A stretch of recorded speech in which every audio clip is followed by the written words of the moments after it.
Half a century since Little River Band recorded their first album in November of 1975, self-titled debut album. I'm delighted to say that Graeham Goble, founding member, one of the chief songwriters, joins me from Melbourne to celebrate a milestone. And Graeham, to quote a Little River Band song, happy anniversary. What does it mean to you to look back on 50 years? It's a bit astonishing, I guess. Yeah, it's crept up on us. Now each album, like next year, it'll be 50 years to After Hours, and on it goes. And the song we just heard, It's a Long Way There, was really the one that launched you in the US market. And the thing that's fascinating about this song to me is that your previous band, Mississippi, recorded it also. And there's a good version that Mississippi did, but there's a great version that LRB did. Talk about that process of coming across the magic of what Little River Band was and that song in particular. Well, firstly, Mississippi never recorded it. We appeared, I think, on GTK playing it, but it was played for probably 2 or 3 years, every gig with Mississippi. It really found its home when Glenn Shorrock joined the band and we became Little River Band, because Glenn sings it really fantastic. The thing about the band and looking back now on the music is that it holds up so well. And of course, Little River Band was formed in 1975 when there was a lot of different musical influences out there. Of course, disco was coming in and then we'd have punk after that. And yet the music was very, very pure to what it was. Was this a conscious decision, Graeham, to stick with that kind of format, or were you just doing what felt best within the group? No, we've always not followed trends, but just played a song the way we played a song. Fads we weren't a disco band. We didn't play punk. We played what we play, and with our musicianship and our vocals, that's why it stands the test of time. I believe it's an authentic thing, and the song like It's a Long Way There, it's actually gaining in popularity. It's increasing in streams about 20% a year, and younger people are discovering it because there is no song like that. Graeham, Little River Band sold more than 30 million records worldwide. They had 10 top 20 singles in the US. And there was a period as the 70s joined the 80s, over more than 5 years, that you had consecutive top 10 singles, a feat that no other band achieved. And today I'm going to look at that very productive early period. In April of 1977, an album that I bought as a teenager growing up in Sydney, Diamantina Cocktail, and a song that often gets overlooked that you co-wrote with Bea Birtles was Witchery, which I found out was actually done for a fashion chain. Is that correct? Beeb started that and wrote I think a 30-second jingle for a chain called Witchery. And then when there was an opportunity to expand it into a full-on song, he asked me, and I worked on it with him, and we ended up as a co-writer. And that was, I think it was a single. I'm not sure. I know that we played it on Countdown. Witchery, I think, was a single in Australia, got to number 33 on the charts. And of course, by this point, you're working with John Boylan as producer, and you've got the so-called classic lineup. After the first two albums, the lineup changed. What's your view on the best lineup that LRB did, and why was the classic lineup so successful? I think, in my opinion, all of the lineups of Little River Band were equal but in different ways. And I think that first lineup, the original lineup, Rick Formosa and Roger McLaughlin, I mean, we wouldn't have the record that we've got on It's a Long Way There without Rick and Roger, because Rick Formosa's guitar solo alone is now legendary on It's a Long Way There. My probably maybe favourite album of Little River Band is, in fact, After Hours, which that was our second album with Rick and Roger. There was some amazing songs on that record. But then when we got to Sleeper Catcher with George and David, the classic lineup, that's also our biggest success. It's with Lady and Reminiscing. We wouldn't have got Reminiscing and Lady with the first lineup. Very lucky about George McArdle and David Briggs joining the band. What we didn't know when they auditioned was what great arrangers and players they would be for future songs, because it's one thing to just say a bass part for It's a Long Way There, but when you're presented with a song like Reminiscing and you have to come up with your own part, great musicianship of both George and David just became evident. I mean, David's part in Reminiscing and George's bass part in Reminiscing, they were just monster parts that just helped make that song magical. But it wasn't just one song, it was just all of the songs that they played on were like an amazing thing. Also, even with David Briggs giving the band Lonesome Loser. I mean, we didn't know that when we had the one audition and said, would you like to join the band? We didn't know David and George brought to Little River Band. And that was a lot of luck and destiny involved in that.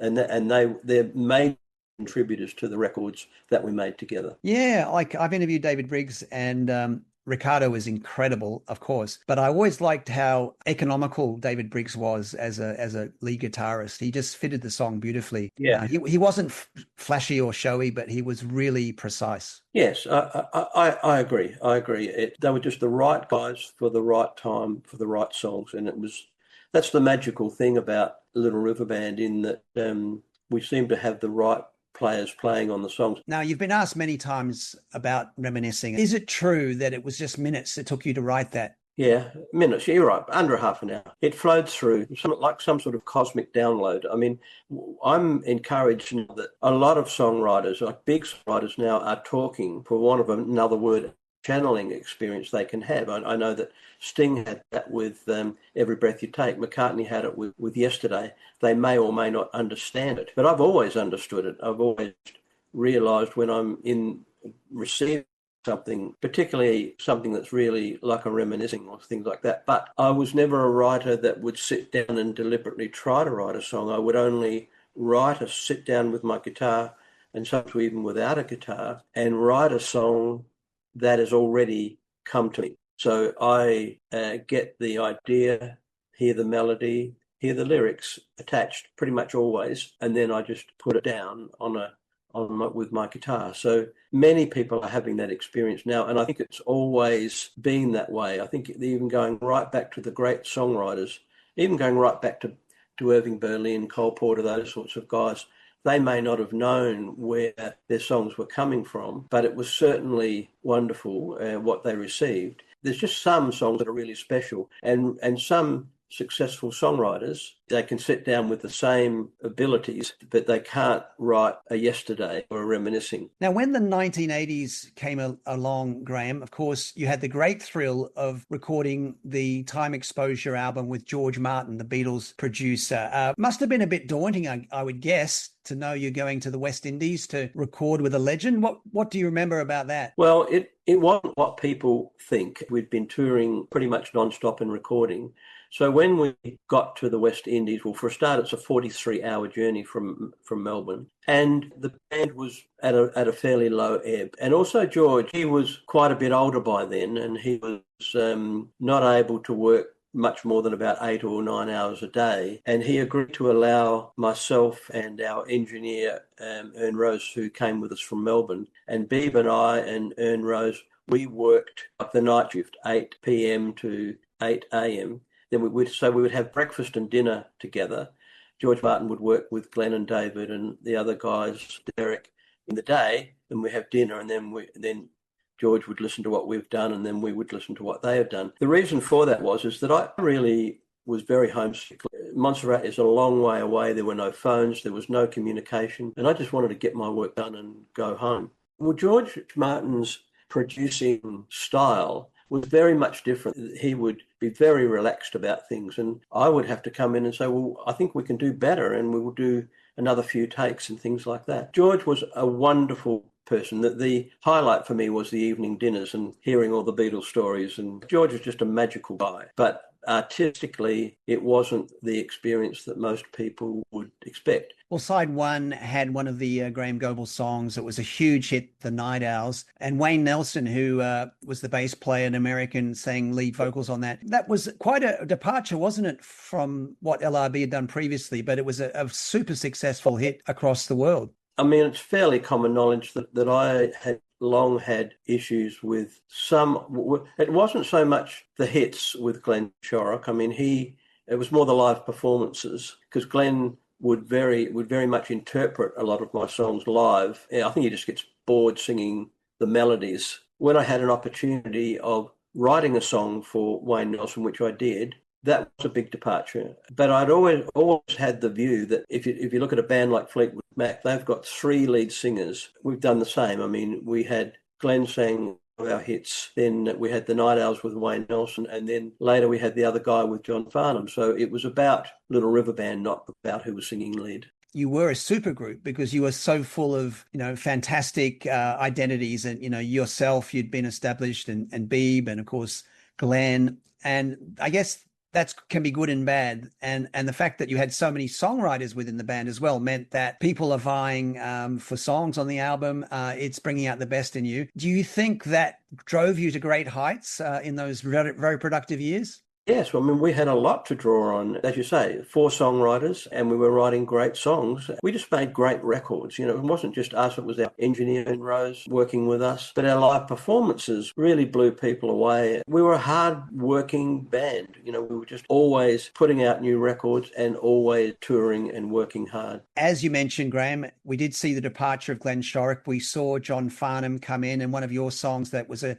big hit in Australia and the US, 18 in Australia, number 11 in the US, The Other Guy. That was such a cute song. How difficult was it to come up with a song like that? Was it drawn on personal experiences or someone that in your circle? Absolutely. It was personal experience. It basically come from my then wife. She had feelings for someone else, and I dreamt that song. Actually, we were in the recording studio recording, and so we went into the studio and I played it to the guys and we recorded it. Yeah, but so it was a real experience. That was on the Greatest Hits album, The Other Guy, and there was another song on the Greatest Hits called Down on the Border that you wrote. That was in July of 1982, and I like this song, Graeham, because I used to live in Singapore, and you give a direct reference to Singapore in the song, and in Singapore they definitely noticed that. Well, did they notice it? They did. What did they say about it? I think they said that they're glad, just like the Leo Sayers song Orchard Road, that they get a mention. Rex Go is a friend of mine. You might know him, a fantastic guitarist, a Singapore product, been playing for years across Australia. But that song, it's wonderful how you mention different places and different experiences. It's political. I mean, I put the drug reference and New Orleans, and just like a global, basically, comment on the absurdity of rules and regulations. It was an interesting thing because I don't think like Farnham would care or even relate to a song like that. And I think that was part of the problem John probably had on reflection with the band, his experience in Little Band, because he probably didn't relate to some of the lyrics that he was asked to sing. Yeah, what do you think now when you look back at that period when John Farnham was the lead singer of LRB, and then of course soon after that, Glenn Wheatley was the common thread being the manager of Little River Band and of John Farnham, and then he had the Whispering Jack album. Firstly, I think the recordings were marvellous, really, really amazing, and John is certainly, without doubt, one of the greatest singers ever. As a songwriter, I was so lucky to have him sing a lot of my songs that I couldn't have got that performance from anyone else. When Glenn left after Time Exposure, I got him into Little River Band. He was there for 5 years. Then he does Whispering Jack. Well, that didn't happen by chance. Like he had a wonderful opportunity to tour America, play stadiums, learn his craft. But John's stage persona was very different than Glenn's. He never said anything, but now we hear he didn't like the song he was singing, and he's got all sorts of reasons why the Little River Band years were not happy for him. Graeham, you've got an incredible musical compass, and you're known for being a perfectionist. How much are you grateful for that now as you listen back to all these wonderful songs that we can enjoy? Because I was told, B. Birtles told me that if you weren't happy with a recording, you'd have to come back and do it the next day. Yeah, well, all great bands have had someone like that. I mean, you wouldn't get anything past Henley and Fry. Look at Donald Fagen in Steely Dan. You've got to have someone there that sets a standard. This created the issue with Glenn Shorrock. Wonderful singer, great tone, but has no patience and is not really interested in getting it right, and would get endlessly frustrated because the rest of us would spend days, if needed, to get more out of a song or try different things. So I was just, if you like, providing the compass, but I had willing help from everybody in the band except for Glenn Shorrock.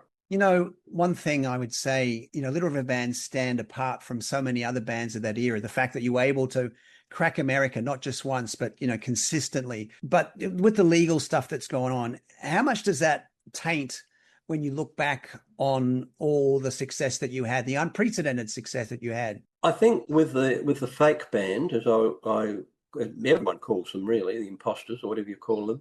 They own the trademark that they can legally perform in America, but like most people call them a cover band, and not a very one at that.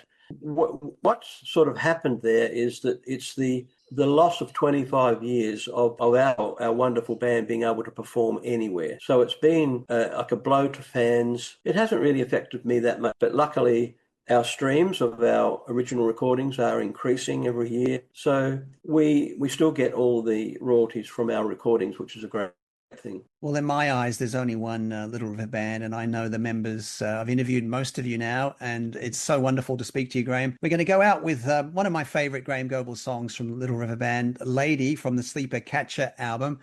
Graeham, before we hear it, give me the backstory to this one. Okay, it was inspired. We're doing a gig in Melbourne, one of the early gigs, 1973 somewhere. In those days, you do about 3 40-minute sets, say in an afternoon at a pub in Melbourne.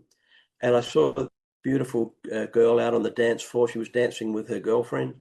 And I was sort of thinking about her. And then when we finished our set, I looked around and she had gone. So I don't know who she was. I wouldn't even remember what she looked like.